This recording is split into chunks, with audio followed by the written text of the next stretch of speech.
Good evening and welcome to the Greg Tompsett Football Show. Tonight we are going to whip all around the NFL, looking at all the matchups in Week 10 of this NFL season. And as always, we'll be utilizing our friend Uber Hansen's Week 10 rooting interests. And we were just talking offline with producer Chris, kind of going over this game on Thursday night. Obviously, we just had Cincinnati go down and score a touchdown, and Baltimore not able to answer back with a last second field goal here. So it was 14-7 at halftime. And I was having an interesting text conversation earlier about who I'm actually rooting for. And I think a lot of the Bills fans are here with Uber, rooting for the Bengals because it gives the Ravens another loss, knocks them down. They have the head-to-head tiebreaker over the Bills, would give them a fourth loss, and really put the Bills in better position for, a top two, top three seed, maybe even obviously trying to catch the Chiefs for a one seed.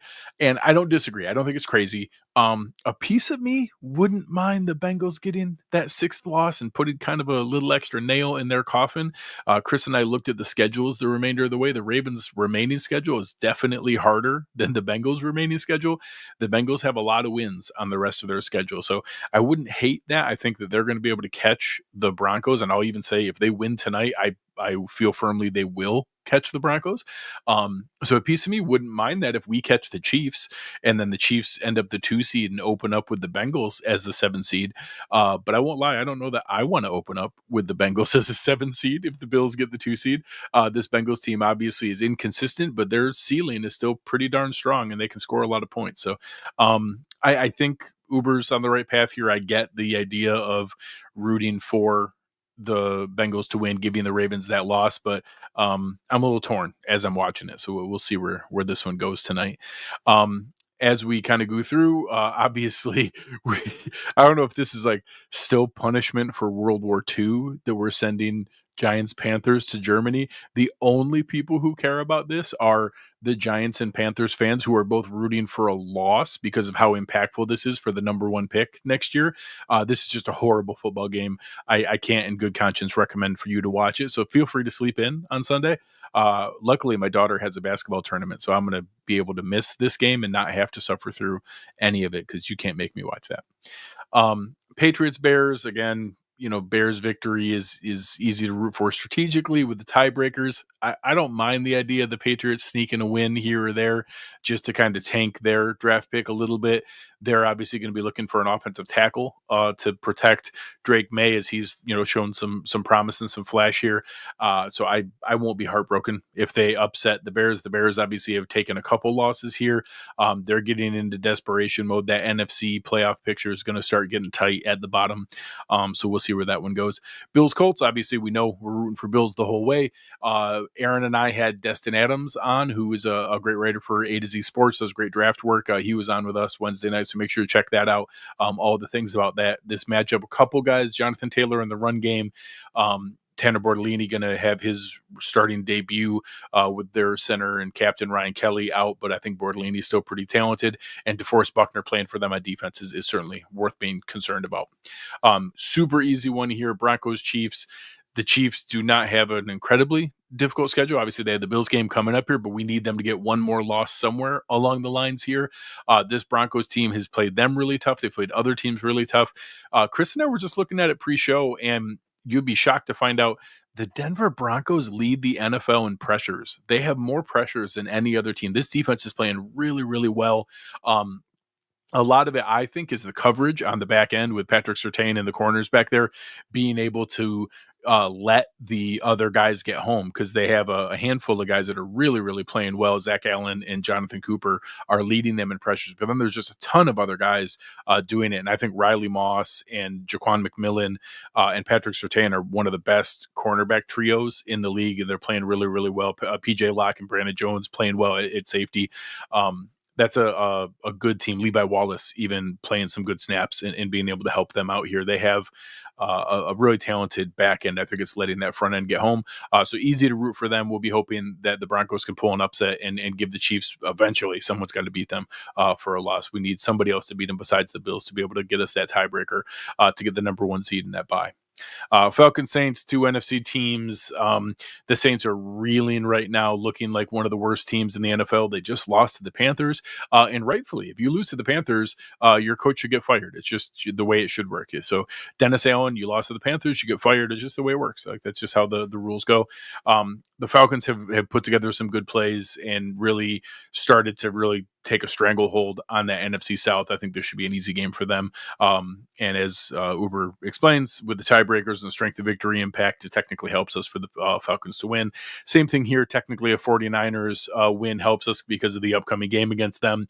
49ers playing the Bucks. The Buccaneers and Baker Mayfield are playing really, really game football right now, hanging in a ton of these without Chris Godwin, without Mike Evans. The fact that they're hanging in these games is really respectable. They gave the Chiefs everything they could handle in that game.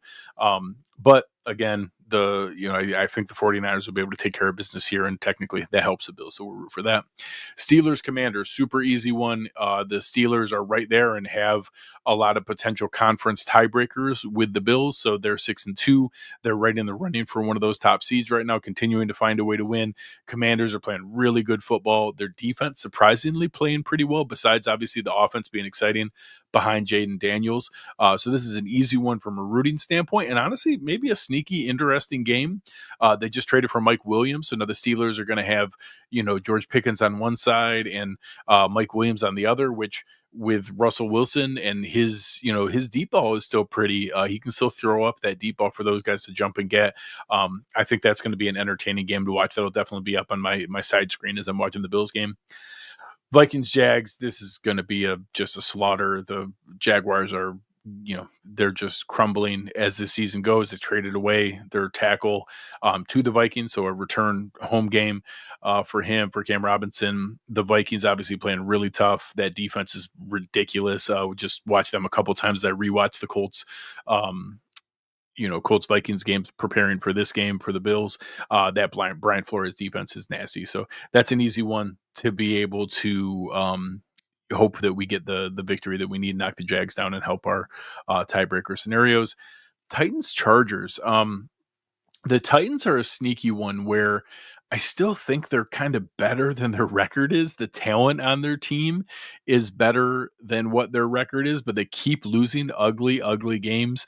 Honestly, it's Mason Rudolph and Will Levis. They just don't have any quarterback play, but man, like I really think they're better than what they've been. But this Chargers team is tough.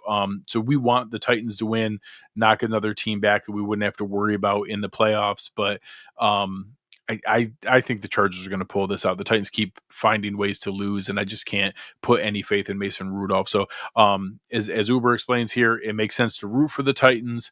But I think the Chargers are going to take this home. So we'll see if it knocks one back. It's just more cushion for the Bills in case they stumble or stub their toe here. But I expect them to take care of business.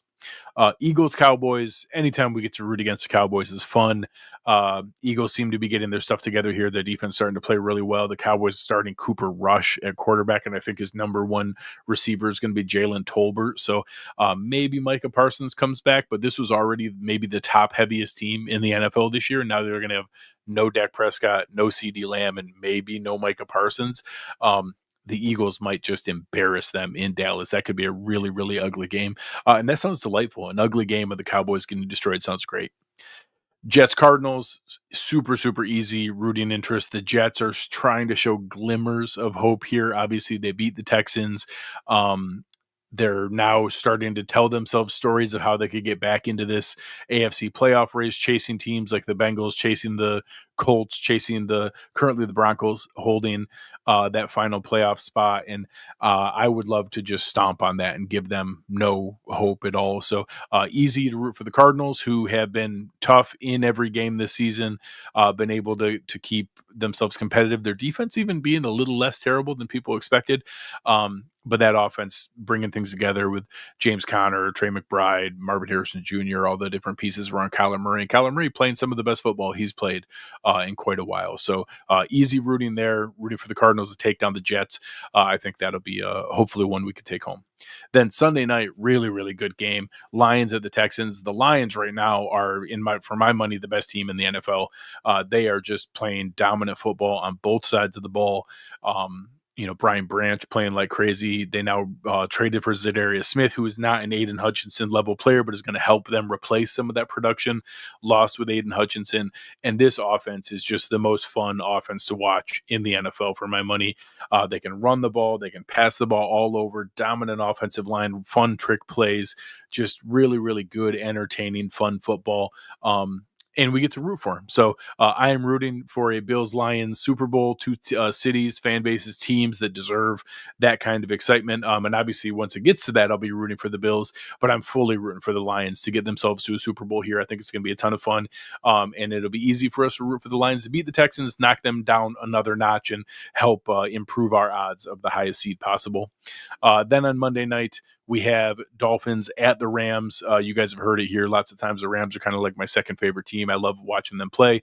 They're getting a couple of their offensive linemen back, both Jonah Jackson and Steve Avila getting brought back from IR. They have Puka Nacua and Cooper Kupp back healthy. Kyron Williams playing well. Get some protection and time for Matthew Stafford and the mind of Sean McVay with a little bit better offensive line in front of them.